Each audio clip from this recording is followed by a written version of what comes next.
Medics go to Fort Campbell to see who is the best, and a helping hand from Fort Stewart MEDDAC. This is the Regional Health Report. Welcome to the Regional Health Report for September. I'm Ann Krebs. About 30 competitors from the Regional Health Command Atlantic and the 101st Airborne Division Air Assault competed in the 2018 Best Medic Regional Competition. Dan Ashley has more. They start out with a 50-meter swim. They will conduct that swim with the rubber duck, which is a fake rifle. Once they get to the end of the pool, they will exit the water and they will put on a flick. And after that, they will jump back into the pool and they have to ditch that flick while maintaining positive control of their rifle completely underwater. If any part of their body surfaces the water, the event doesn't count. To volunteer, to put yourself through the type of things that they're going through today speaks of character. And then you add the competency, the level of competency they have to be able to complete this training, and that's the sweet spot for being a soldier and being ready. This is the Air Assault Obstacle Course, and we're negotiating the obstacle course with the Best Medic competition. So we have the tough one. It considers a rope climb, a ladder going up, and a vertical wall going down. We have a confidence climb where you have to climb up a ladder to build your confidence. We have like a low crawl, belly crawl where you cannot touch barbed wire. We have a weaver where you have to go in between a bunch of pieces of wood. So those are some of the obstacles. We have to be ready at all times. We never know when we're going to be called, and it's not the time to get ready. We have to always be ready. Today we have the litter obstacle course. It is one of our 5 training events for the medical lane. They are basically going through 5 different obstacles, and they are testing the knowledge of being able to train unknown litter bearers and giving proper commands and going through the obstacles, all 5 of them. They're going through the low crawl, they're going through high wall, low wall, a narrow entrance, and rough terrain. You got to have that endurance and the stamina just to continue to push forward. You got to find it within you, what it is that lights your fire so that you can keep going. Let's go, Dizzy. So at the mystery event, we were competing in the new Army Combat Fitness Test. This is true overall fitness. It's not just testing cardiovascular endurance of 3 muscle groups. This is testing actual power, strength. And in a combat situation, you're typically not going to run 2 miles. You're going to get low and get under cover and maybe pull a buddy out of a combat situation that's hurt or injured. Definitely experience that I can take back to the soldiers because I've done it, and I can help get them ready for it and push them to do it. It's been tough, physically demanding, physically challenging. I was the most recent FMB graduate in my unit, and I was happy that I did this competition so soon after the EFMB, so some of the tasks I already trained with them, so I was able to execute. We had some winners, but we had no losers. There was not any losers. We're talking about the band of excellence, and I'm here to tell everyone that our floor in excellence is phenomenal.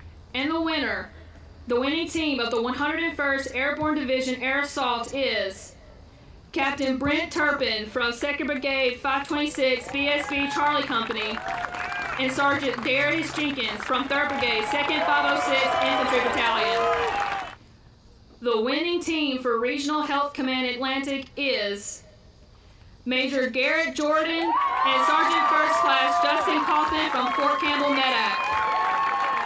It was an outstanding experience. The training, the setup, the training, the support, it was all fantastic. It was both mentally and physically challenging and really tested the abilities and skills of the entire crew. We had some outstanding competitors, both medical, administrative, and non-medical that did an outstanding job, and it was a great event. These competitors are incredible. They all have really awesome stories. They really care about what they do. Actually, a lot of times it more felt like us together as a group of competitors versus the cadre a little bit, and I really enjoyed that camaraderie and talking to a lot of these competitors. There's some very high level people there. Every single one of them is an incredibly smart person, incredibly strong person, incredibly good person. I'm just lucky to be a part of that.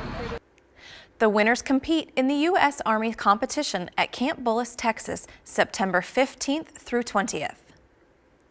Major Brian Mims found a way to use his talents and give back to those in need. With a bit of free time and a 3D printer, he is making a difference. Zach Renstrom has the story.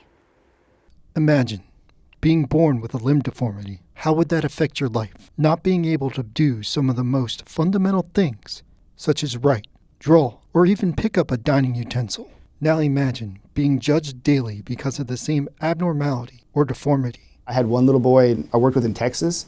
I actually felt bad because his father emailed me and told me that kids at his school were making fun of him. We're calling him a monster, and just because of his limb deformity. Unfortunately, this is a reality that some children have to live with. But if it's up to one U.S. Army medical officer, it won't be something they have to live with permanently. So what I did is I made him a little Superman hand and sent it to him. It was red and blue and had the Superman logo on it. And just the picture I got of him with smiling was just heart-melting. Major Brian Mims, Division Surgeon for the 3rd Infantry Division, Davarti, at Hawks Troop Medical Clinic, is a problem solver and recent inductee to the 3D printing world. Saw the predicament these children were in and decided to do something about it. I kind of had this feeling like I have this amazing technology in my home, and I'm like, maybe I could be doing some good with it. Because, it's nice to be able to print a flower vase, but if I could print something to help somebody, why not? Mims joined a non-profit organization designed to pair 3D printing graphic artists with disabled children in order to improve 3D printable designs for hand and arm prosthesis. That's kind of what got me started down that pathway, and then it kind of took off from there. During the design process, the patient provides Mims with a sizing photo that is digitized and developed into a 3D model of the patient's limb, which is a challenge within itself because Mims has to develop a model of a limb from a photo. It's difficult since I've never met any of these people in person. So ensuring a good fit, ensuring that the device fits properly and functions properly can sometimes be challenging. After designing and meticulously sculpting the patient's device over the 3D model, Mims begins the printing process, which can take anywhere between 2 to 3 days.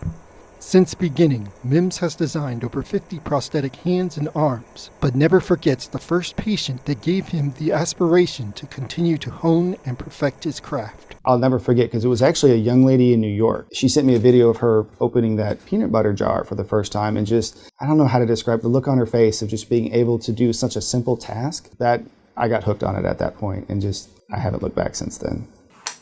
And then you flex the wrist. And I can hold something.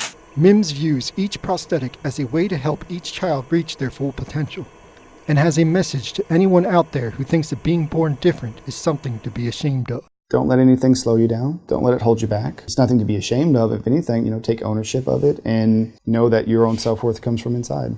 For Wynn Army Community Hospital Public Affairs, I'm Zach Renstrom. In other news around the region, soldiers from the 75th Ranger Regiment at Fort Benning, Georgia, participated in a study to find ways to prevent heat illness. The study is part of a collective effort between Martin Army Community Hospital and the U.S. Army Research Institute of Environmental Medicine. The study uses real-time physiological status monitors to collect data. That's the Regional Health Report. Join us next month for another show highlighting healthcare across the region. In the meantime, don't forget to check us out on Facebook, Twitter, Flipboard, Pinterest, and YouTube. We're also on iTunes. Thanks for joining us.